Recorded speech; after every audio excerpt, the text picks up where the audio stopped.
Donc je propose que l'on rentre maintenant dans le vif du sujet avec une... alors attendez, il faut que je retrouve le bon slide. Tac.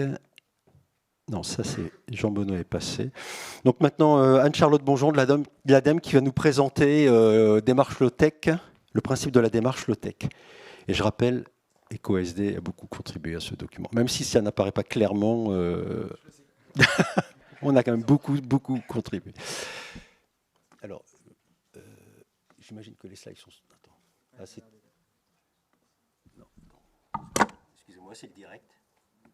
Elles avaient l'air d'être dans la foulée du PowerPoint. Ah, c'est dans la foulée. Ah oui, exact. Donc, juste en mettant pour ça va le faire.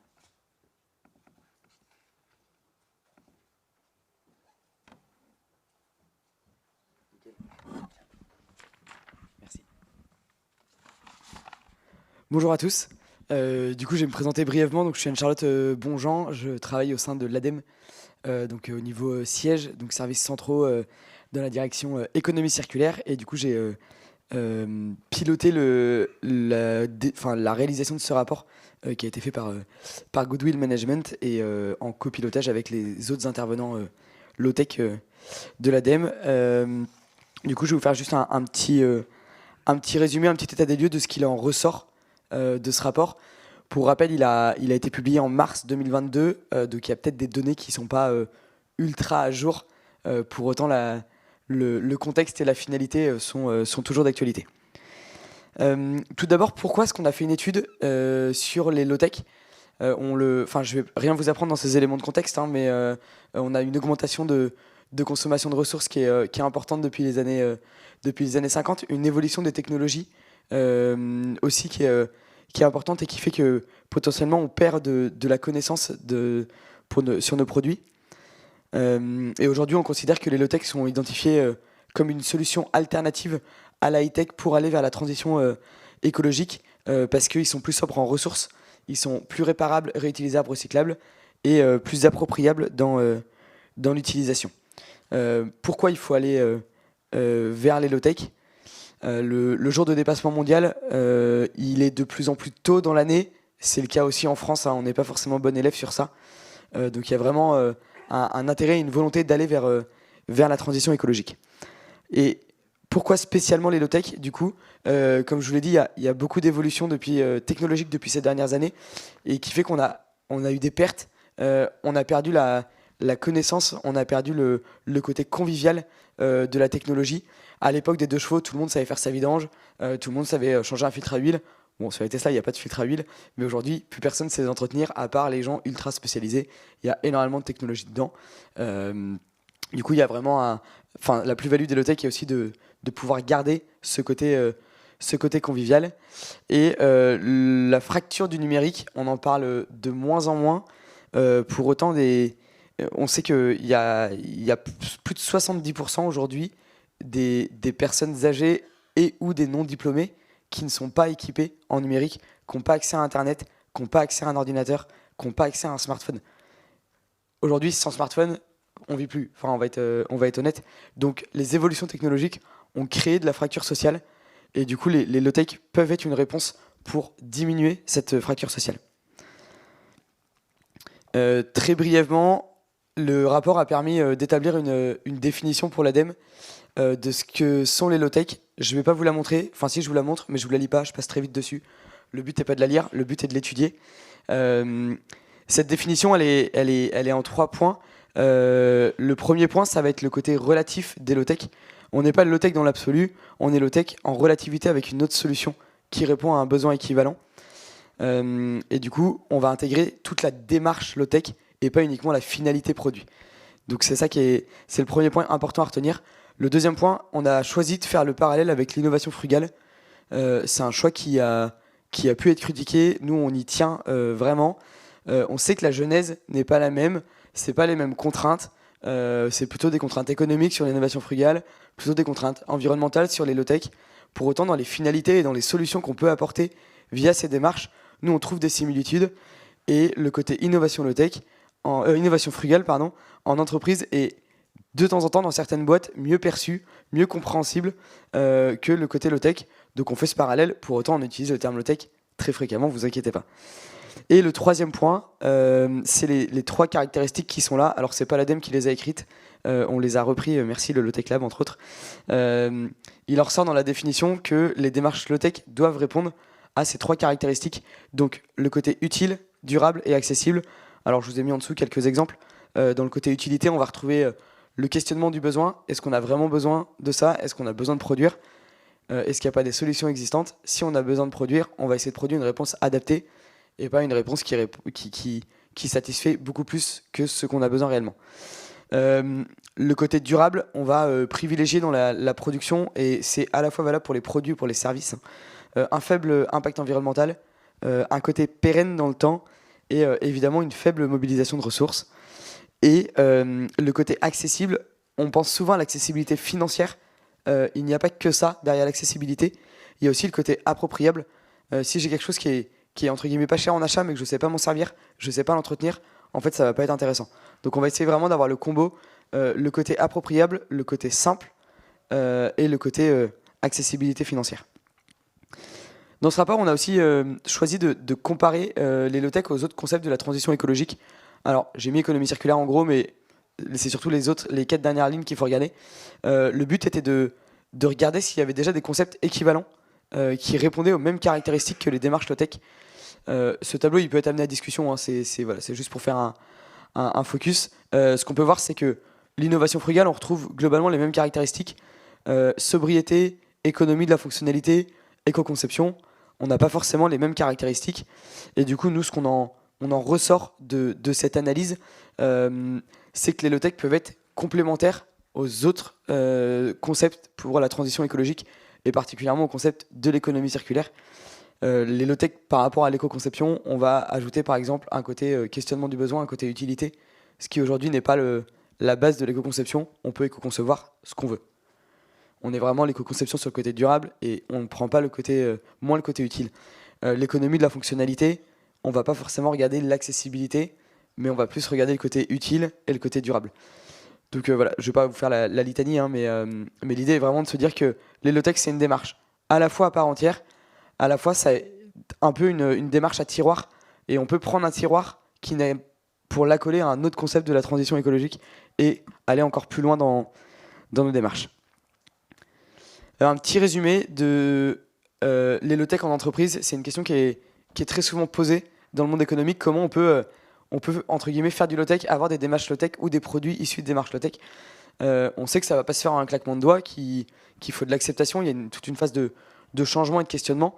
Ce sur quoi on est sûr, c'est que s'il n'y a pas de respect d'exigences réglementaires, si on n'a pas conscience qu'il va y avoir un impact sur la productivité qu'il faut maîtriser, si on n'a pas de fiabilité opérationnelle, si on n'a pas le côté accessibilité sociale par les acteurs, si on ne produit pas ou on ne conçoit pas dans le respect de la sécurité des personnes, et si on n'est pas prêt à avoir un impact prix, les low-tech, ça ne marchera pas. Si on le tourne en positif, ça sera plus agréable.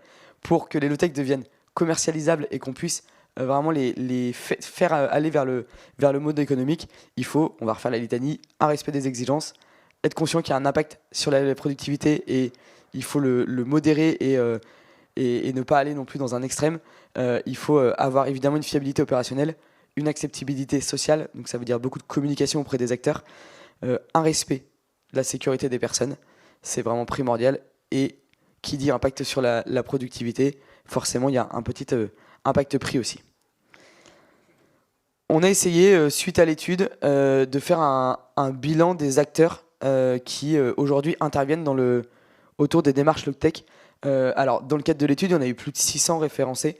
Je pense que si on refait l'exercice aujourd'hui, on peut faire largement plus 50%, parce que ça se développe avec plus ou moins d'appropriation et d'implication. Mais ça se développe, et nous, ce qu'on a essayé de faire comme démarche, c'est de catégoriser entre guillemets les acteurs pour pouvoir les représenter visuellement derrière. Et je vous mettrai la représentation juste après.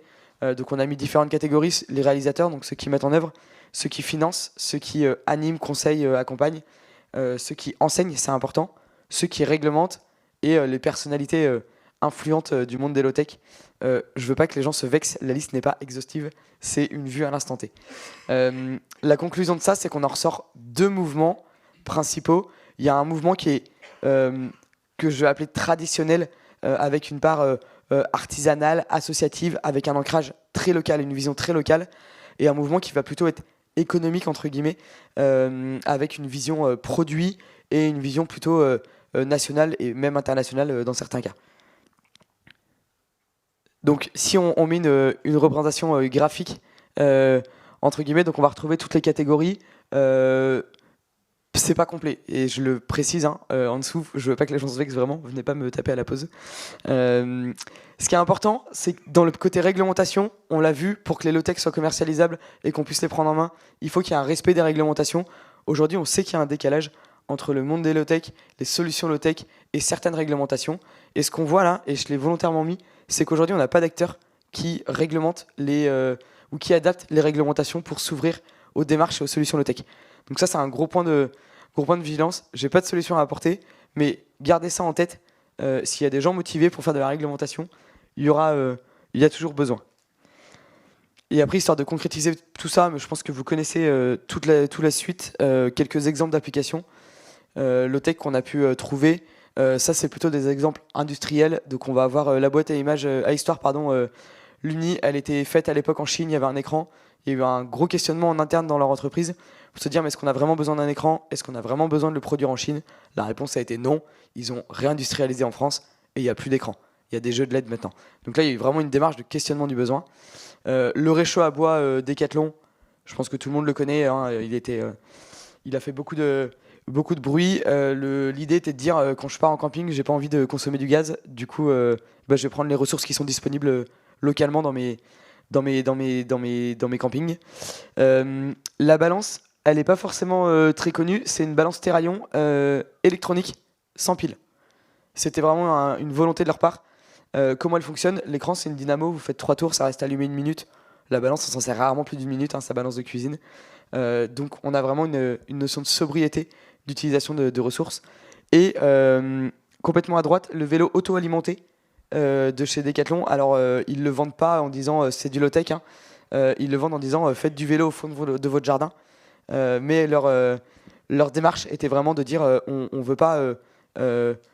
Quand on fait du vélo, on produit de l'énergie. Utilisons cette énergie plutôt que de l'énergie électrique en branchant notre vélo. D'autres exemples plutôt serviciels entre guillemets, et merci, je vois que Quentin est là, donc tu dois reconnaître ces images. Des audits low-tech, les enquêtes en entreprise, de l'accompagnement d'autoconstruction par exemple. D'autres exemples, la Tiny House du Low-Tech Lab, je pense que vous en avez tous entendu parler. Le four solaire, alors celui-là c'est celui de Arnaud, je ne sais pas s'il est là Arnaud. Il était sur le programme, mais voilà. Donc voilà, le four solaire en Normandie, on fait de la cuisson de pain sans utiliser d'énergie fossile, on n'utilise que de l'énergie solaire. L'atelier paysan qui met à disposition et qui repousse l'utilisation de la traction humaine pour la production agricole. Un vélo lave-linge, rendez-vous utile tout en vous dépensant. Ça évite d'utiliser évidemment l'électricité et ça a un côté très ludique. Des outils manuels plutôt que des outils électriques. Et l'exemple de Grand Sail, qui est un cargo de fret, mais à voile. Donc pareil, énergie sans impact. Voilà, en termes d'exemple. Et voilà, je vais m'arrêter là du coup.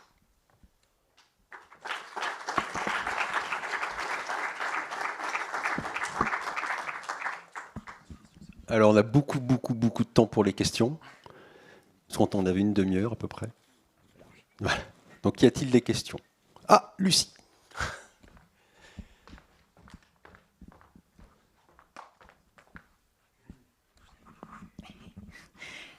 Bonjour, Lucie Domingodini, la salle à Rennes. Je voulais poser une question justement sur ce déficit de réglementation. On verra, je pense, notamment dans notre présentation cet après-midi, c'est un frein. Est-ce qu'il y a la volonté d'acteurs comme l'ADEME de lancer quelque chose là-dessus, en tout cas de retravailler. On sait, d'ailleurs, c'est pas que pour les low-tech, pour plein d'autres choses, même en éco-conception, on se retrouve souvent bloqué par le fait que des innovations qu'on veut mettre en avant ne correspondent pas aux standards qui ont été développés pour des produits développés dans une économie linéaire. Est-ce qu'il y a la volonté de revoir de fond en comble un petit peu toutes nos normes pour pouvoir justement mettre en avant des innovations plus sobres ?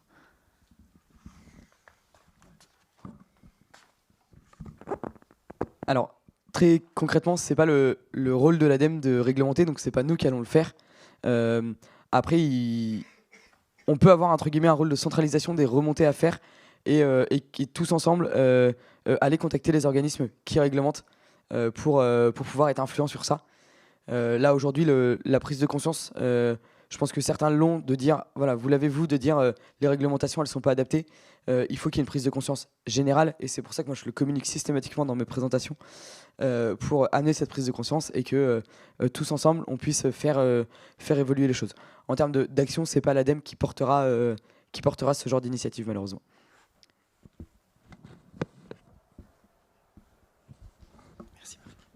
Oui, bonjour, merci pour la présentation. En fait, je regardais le vélo essoreuse de Decathlon et je me disais, en fait, fabriquer le vélo, ça va émettre du CO2. Donc pour Decathlon, boum, c'est du scope 3, 2, 1, je ne sais pas comment il fabrique le truc. Ce que ça va faire gagner, c'est à la personne qui, au lieu de faire tourner sa machine à laver, enfin, la partie essorage en tout cas, fera tourner son vélo. Et c'est un problème auquel on est confronté dans le monde des télécoms, et je suppose que c'est pareil pour toutes les entreprises, c'est le comptage des émissions évitées sur les autres secteurs. Dans le monde des télécoms, il y a une norme qui est sortie, la L1480 pour les intimes, qui est quand même assez compliquée à utiliser, parce qu'évidemment, il faut prendre en compte l'effet rebond.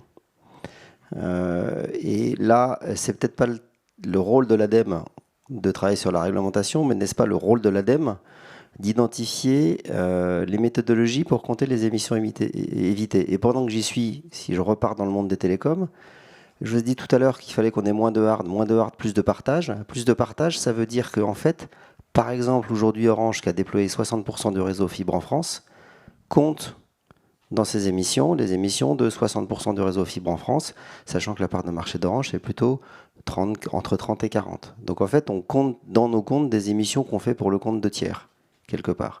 Et aujourd'hui, ça, c'est pas défini, en fait.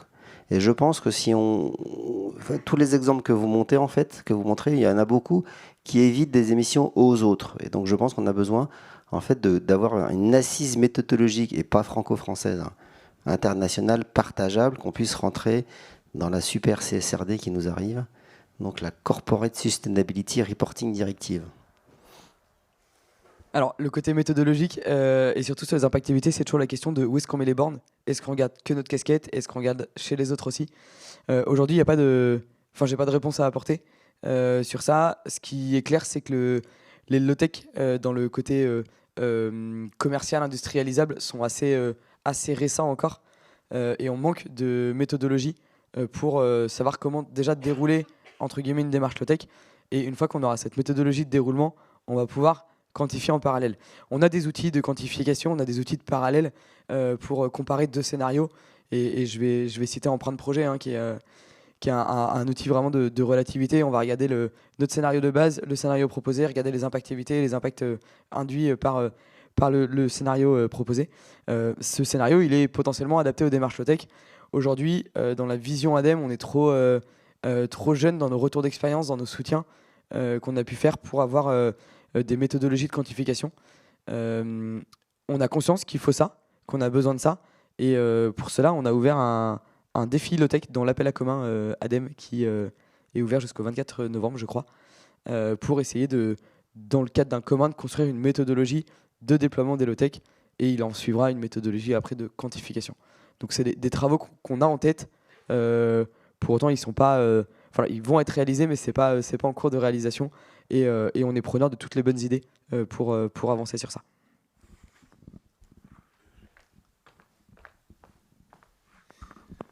Bonjour, merci Anne-Charlotte pour ta présentation. J'ai une petite question en fait sous forme de remarque dont on avait déjà eu l'occasion de discuter à l'école centrale en mars. Alors je précise que c'est tout à fait bienveillant, hein, amical, mais néanmoins ma question, je la formule comme ça. Est-ce que l'ADEME n'a pas une position schizophrénique en tapant sur l'éco-conception, d'autant plus au sein du réseau EcoSD d'ailleurs, pour vouloir défendre la low-tech? Je pose ma question et puis je formule ma remarque et puis tu auras l'occasion évidemment de répondre. Mais sur la question de de poser la question de l'utilité en éco-conception. Je rappelle quand même, et les plus anciens à l'ADEME s'en souviendront, qu'il y avait un personnage haut en couleur du ministère de l'Environnement et du CGDD à l'époque qui s'appelait Jean-Paul Venter, et qui est un des pionniers de l'éco-conception en France, de l'éco-conception au niveau institutionnel, et qui avait développé un système de notation de l'éco-conception. Et la première question qui était posée, c'était la question de l'utilité du produit. Alors évidemment, des gens comme EVA ou d'autres, nous, quand on accompagne les entreprises sur l'éco-conception, on fait très attention à cette question de l'utilité, parce que si on la pose, on prend un coup de pied et on sort directement de l'entreprise. Ça, c'est vrai. Néanmoins, avec des entreprises comme Lumi, avec des entreprises comme Decathlon, que tu as cité, avec qui on travaille, on peut se permettre de poser cette question. Et donc, moi, je m'oppose un petit peu au fait de présenter l'éco-conception comme éludant systématiquement la question de l'utilité du produit. C'est pas parce qu'il y a plein de mauvaises pratiques dans le monde industriel et dans le monde professionnel que la méthode à la base doit être dévoyée comme ça. Voilà. C'était juste cette remarque-là en introduction. Non, mais je vais rebondir, merci Stéphane. Pour info, il y a Erwan qui est là-haut de l'éco-conception ADEME, donc on est à deux, hein, clairement. On ne remet pas en cause les principes de l'éco-conception, on ne tape pas sur l'éco-conception. Aujourd'hui, il y a un travail interne ADEME, et je laisserai Erwan en parler après, sur l'éco-conception. Nous, ce qu'on veut mettre en avant, c'est qu'en termes de définition stricto sensu, aujourd'hui, quand on regarde les définitions de l'éco-conception, l'utilité, le besoin ne fait pas partie de la définition. Pour autant, on sait qu'il y a des bonnes pratiques, et moi j'incite à ces bonnes pratiques-là aussi, de dire faire de l'éco-conception poussée, entre guillemets, en disant mais c'est bien d'éco-concevoir, mais est-ce qu'on a vraiment besoin d'éco-concevoir et même de concevoir tout court. Pour moi, c'est une complémentarité, et c'est là où je disais que les low-tech sont aussi des petits tiroirs qu'on peut tirer et ajouter à l'éco-conception pour compléter et en faire du coup de l'éco-conception plus. Et Erwan, je te laisse présenter ce que tu veux sur l'éco-conception plus. Ouais, merci Anne-Charlotte, et merci aussi Stéphane de poser la question. Est-ce qu'à l'ADEME, on est schizophrène? Donc moi, c'est Erwan Autrey, je travaille sur l'éco-conception, quasi en face du bureau d'Anne-Charlotte sur les low-tech. Je n'avais pas prévu de faire un scoop ou d'une annonce fracassante, mais je me sens quand même obligé de vous dire ce qui est en train de se tramer, ce qui est dans les tuyaux et ce qu'on n'a pas encore communiqué à l'externe. Le sujet est posé, vous avez tout à fait raison, tout le monde a raison. Il faut intégrer dans l'éco-conception les questions autour de la sobriété, les questions autour du questionnement du besoin. On peut aussi aller plus loin en questionnant l'offre qui est proposée par les services marketing et commerciaux, vraiment pour aller jusqu'au bout de la chaîne et regarder si on fait la CV très bien, il peut y avoir des impacts environnementaux significatifs à l'autre bout de la planète, mais quid des impacts sur le territoire? Donc on peut aussi jusqu'à intégrer des questionnements sur les bénéfices ou les services écosystémiques à l'échelle du territoire, là où est produit ou consommé le produit. Donc le scoop, c'est que vous aurez une offre de l'ADEME pour faire de l'éco-conception plus écosystémique. Le nom de code en interne, c'est éco-conception avancée. Donc, ce qui était dans le tableau d'Anne-Charlotte, c'était éco-conception standard, ou pour les débutants, pour ceux qui font de l'éco-conception basée sur la CV. On peut aller beaucoup, beaucoup, beaucoup plus loin avec cette approche d'éco-conception avancée. Et, il y a des projets aussi d'éco-SD qui nourrissent cette réflexion, comme Bezofus. Merci Erwan. Une autre question? On a le temps. Ouais. Guillaume, je passe par.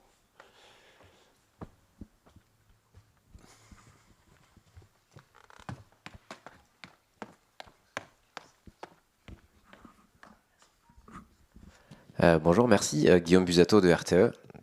Moi, j'avais une question, mais qui ne s'adresse pas que à vous, mais comme vous avez fait l'état des lieux, c'est intéressant de voir un peu votre point de vue. Donc RTE, on a notre réseau de transport avec une infrastructure qui est appelée à se développer dans les années prochaines pour la décarbonation, l'électrification des usages. Et on voit qu'il y a une tendance très forte à la numérisation accrue et qui va un peu de façon orthogonale, on pourrait penser au low-tech. Et du coup, il y a des questionnements en interne où je vois qu'ils ne sont pas forcément très audibles, d'ailleurs, au sein de RTE, dès qu'on parle de low-tech, c'est un peu de l'urticaire qui pousse chez nos experts techniques.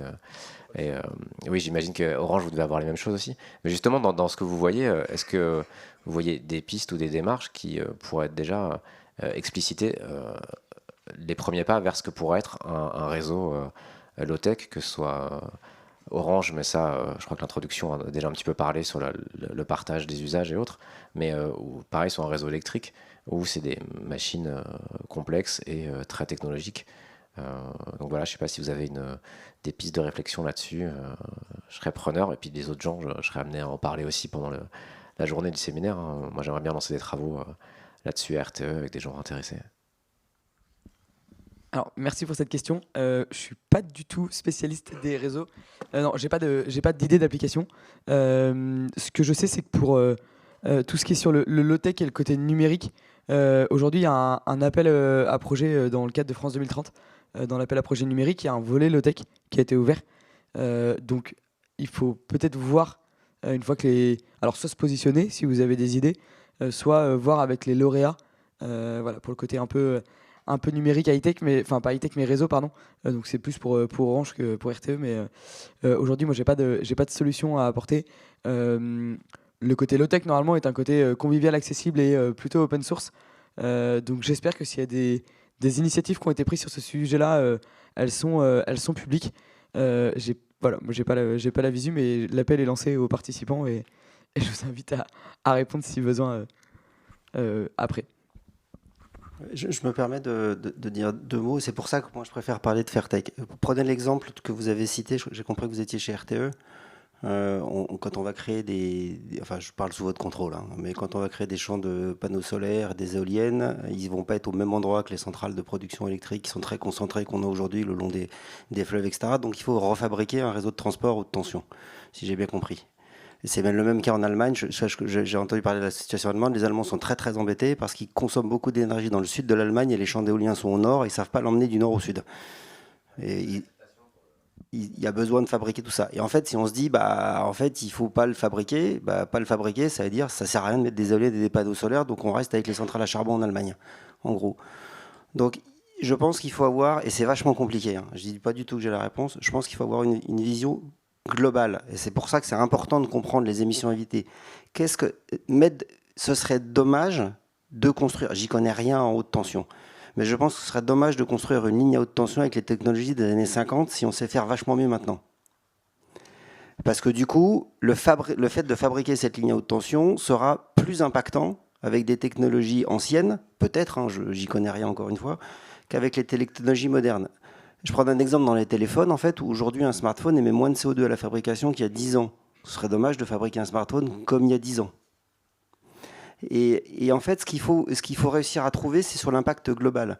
Est-ce qu'il vaut mieux aller construire cette ligne haute tension qui fait, par exemple, si je prends l'exemple allemand, donc hors RTE, qui fait les champs de mer du Nord jusqu'à la Bavière, ça va être émissif de la fabriquer, ça va demander de la technologie. Est-ce qu'il vaut mieux faire ça ?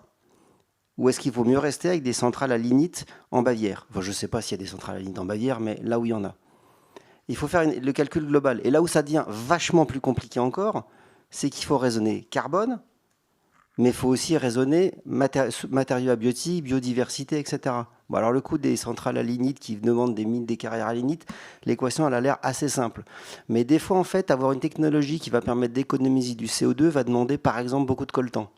Et le coltan, ça veut dire à la fin, il y a un gamin au Congo qui va aller le chercher, hein, en gros, dans 20% des cas. Donc en fait, c'est là que c'est super compliqué. Mais je pense qu'il ne faut pas perdre de vue. J'aimais bien l'exemple de la 2 chevaux et de la Tesla, parce que c'est un exemple que j'utilise toujours. C'est laquelle qui a le moins d'impact sur l'environnement ? C'est la 2 chevaux, c'est la Tesla. Ben moi, je ne sais pas en fait. En Allemagne, c'est peut-être la 2 chevaux. En France, c'est pas sûr. Je ne sais pas en fait, sur la durée de vie. Ben, ça dépend de l'usage. Et donc, en fait, c'est pas si simple que ça. Ça dépend, en fait. Fabriquer des batteries de Tesla, c'est pénible. Ça doit consommer 6 ou 7 litres au 100, une 2 chevaux. Hein. C'est pas terrible non plus. Donc, c'est sûr que si vous faites 10 km par an, au mieux une 2 chevaux. Si vous faites 40 000 km par an, peut-être mieux une Tesla. En fait, moi, je sais pas. En fait, je sais pas répondre à cette question.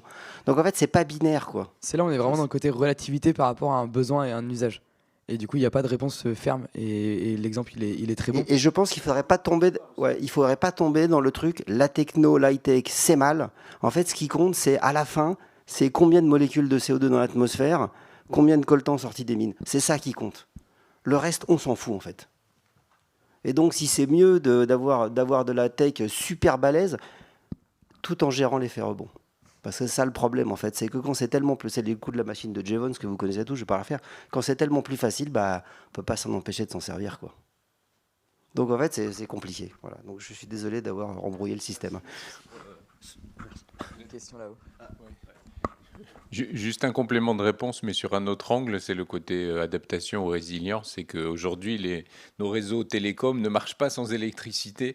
Et du coup, on a un lien numérique électricité où si l'électricité tombe, les réseaux télécoms tombent. Et pour remonter les réseaux électriques, il faut des réseaux numériques. Donc il y a un truc qui risque de se mordre la queue.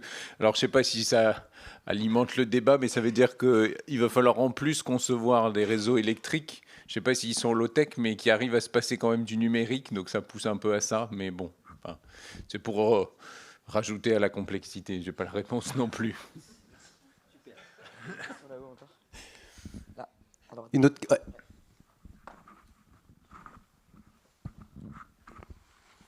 Oui, bonjour. Je prends le micro pour poser une idée là. Bon, Anne-Charlotte, tu sais que c'est ma marotte. On va monter un incubateur de la transition low-tech sur le département 93 normalement. Et le but, c'est vraiment d'accompagner de l'innovation qui se constituerait sur des modèles d'activité et économiques différents.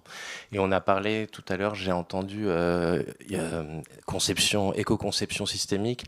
Là, j'entends toute la difficulté d'évaluer quel est l'impact dans des chaînes de valeur et d'interaction entre acteurs qui sont très complexes. En fait, on voit qu'on a besoin de mobiliser une intelligence collective pour ne serait-ce que faire le diagnostic et ensuite organiser une nouvelle chaîne de valeur qui est absolument énorme. Et je vais poser là un truc qui me semble important aujourd'hui de prendre conscience.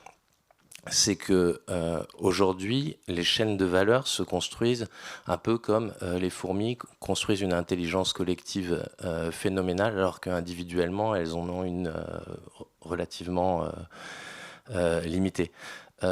Pourquoi ? Parce qu'elles échangent une phéromone qui permet d'organiser leur chaîne de valeur à elles de manière très efficace. Et quelle est notre phéromone à nous qui permet de résoudre toutes ces questions qui mobilisent l'intelligence collective dans l'économie ? C'est la monnaie, c'est l'argent, c'est la valeur ajoutée qu'on crée sur chaque activité. La valeur ajoutée étant la différence entre un prix qui est relativement contraint par la concurrence. Du coup, la variable d'ajustement, c'est les coûts. Et limiter ces coûts, c'est souvent négliger les choses qui ne se payent pas. Donc en fait, pour moi, il y a comme la low-tech vise à prendre soin de tout ce qui n'a pas de propriétaire et donc qui occasionne des coûts qui ne sont pas obligatoires. On est devant une impasse et c'est une impasse qui rejoint toute la question de la transition. Pour finir, je crois qu'il y a vraiment des outils un peu profonds, peut-être aussi monétaires, à inventer si on veut mobiliser l'intelligence collective pour créer de nouvelles chaînes de valeur. C'est difficile de travailler avec les outils qui ont détruit le monde pour le reconstruire. Merci. Je me permets juste de... Ah oui, Quentin Mathéus, je travaille au Low-Tech Lab, j'interviens après à la table ronde. Je me permets juste de rebondir sur la question de RTE qui a été recomplexifiée par les deux interventions. Il y a les travaux de Fanny Lopez qui sont très intéressants en la matière, qui est architecte spécialiste des réseaux, chercheuse et enseignante dans une école d'architecture sur Paris. Et qui, son dernier bouquin, c'est son HDR, je crois. Enfin, c'est le fruit de son HDR, ça s'appelle À bout de flux. Et ça pose vraiment la question de, derrière le numérique, les réseaux électriques et comment reconfigurer des réseaux techniques, notamment électriques, qui soient vraiment souhaitables et soutenables. Et donc, elle pose notamment la question de la gouvernance de ces réseaux et comment est-ce qu'ils peuvent être au service de l'autonomie la plus distribués possibles. Voilà. Donc c'est reconfigurer, vraiment repenser notre approche des réseaux. Et on s'entend très bien sur le sujet low-tech avec Fanny. Donc voilà, c'est une piste en tout cas. Ok, merci. Je propose, moi j'ai une dernière question avant de passer à la pause. Et à l'international, comment c'est traité les low-tech au niveau européen ou autre? Vous avez des échos côté ADEME Alors, les échos qu'on a, c'est que c'est la France aujourd'hui au niveau européen qui a le plus pris le sujet en main. On a un peu, pas pionnier, mais voilà, on est le pays, pour moi, dans les échos que j'ai, le plus avancé. Pour autant, il y a des acteurs aussi qui s'implantent dans les pays européens, mais comme ça s'implantait en France il y a une dizaine d'années. Donc on a un vrai rôle de précurseur et de pionnier à apporter la bonne parole, entre guillemets, sur les low-tech. Ça s'appelle aussi low-tech ou... Dans les infos que j'ai, oui. Après, j'ai pas le détail complet, mais c'est un des avantages du mot anglais low-tech, c'est que du coup, il a un côté international. Ok. Une dernière petite question, remarque? Petite, parce qu'on doit passer...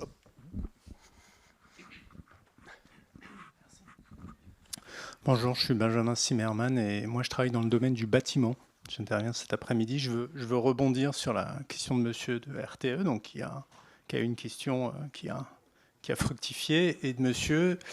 Moi je ne suis pas électricien, mais je travaille sur les questions énergétiques dans le bâtiment. Il y a quelques années, je me suis dit, mais en électricité, il va se passer des choses incroyables. Ça va être génial. On va tout réinventer. Il faut vraiment travailler ce sujet par rapport à la pratique qui est très basique de dimensionnement des puissances dont on a besoin dans un bâtiment. Il ne s'est strictement rien passé depuis 5 ou 10 ans dans ce domaine.